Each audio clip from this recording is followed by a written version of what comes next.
পতিতালয়ে আসা নতুন 17 বছর বয়সী মেয়েটা বর্তমান মাফিয়া কিং জহির আদনানের সামনে দাঁড়িয়ে কান্না করছে। হাঁটু পর্যন্ত লম্বা চুলগুলো এলোমেলো হয়ে আছে, চোখ দিয়ে অনবরত গড়িয়ে পড়ছে নোনা জল। অতিরিক্ত কান্নার ফলে চোখ কিছুটা ফুলে উঠেছে, গালগুলো লাল হয়ে গেছে। জহির আদনান অপলকহীন দৃষ্টিতে তাকিয়ে আছে সে মেয়েটির দিকে। মেয়েটি কান্না করেই যাচ্ছে, থামার কোনো নাম নেই। তুমি সে ভাগ্যবতী মেয়ে যে কিনা জহির আদনানের সাথে শোয়ার সুযোগ পাচ্ছ। যদি আমাকে খুশি করতে পারো তাহলে অনেক টাকা পাবে।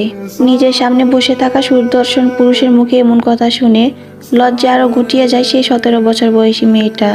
কান চেপে ধরে মাথা নিচু করে চোখে জল বিসর্জন দিচ্ছে। আদ্রিয়ানা, হ্যাঁ 17 বছর বয়সী মেয়েটার নাম আদ্রিয়ানা। বাবা মা মারা যাওয়ার পর আদ্রিয়ানা ঠাঁই হয়েছিল খালামণির বাসায়। খালামণি আদ্রিনাকে 2 বছর দেখে রেখেছিল শুধু সম্পত্তির লোভে। সম্পত্তি লিখে নেওয়ার সাথে সাথে আদ্রিনাকে পতিতালয়ে বিক্রি করে দিয়ে যায়।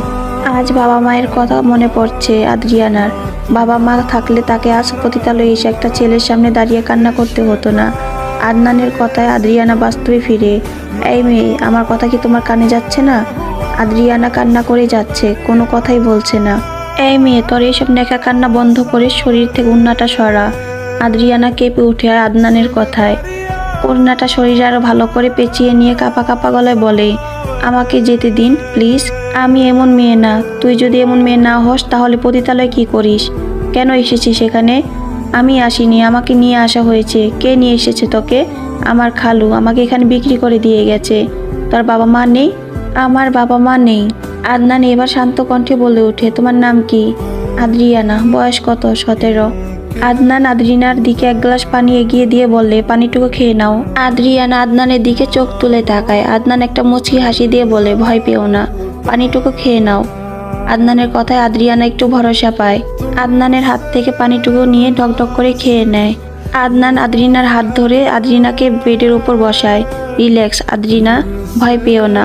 এই কথা বলে পকেট থেকে ফোনটা বের করে আদনান কল দেয় পতিতালয়ের মেন সর্দারকে। রিং পড়ার সাথে সাথে রিসিভ হয়ে যায়। আপনার সাথে কথা আছে, এক্ষুনি আমার সাথে দেখা করুন। এই কথা বলে আদনান ফোন কেটে দেয়। আদ্রিয়ানার দিকে তাকিয়ে দেখে আদ্রিয়ানা এখনো কান্না করছে। আদনান যত্ন সহকারে আদ্রিনার চোখ মুছে দেয়। কান্না করতে বারণ করলাম না? তারপরও কেন কান্না করছো? আদ্রিনা কান্না করেই যাচ্ছে। দরজা ধাক্কার শব্দ পেয়ে আদনান দরজার দিকে এগিয়ে যায়। দরজা খুলে দেখে পতিতালয়ের সর্দার এসেছে। স্যার, কোনো সমস্যা হয়েছে? মেয়েটাকে কোনো সমস্যা করেছে? মেয়েটাকে কত টাকা দিয়ে কিনেছেন? 50,000 টাকা দিয়ে। আমি ওকে নিয়ে যেতে চাই। কত টাকা দিতে হবে? 50 লাখ টাকা।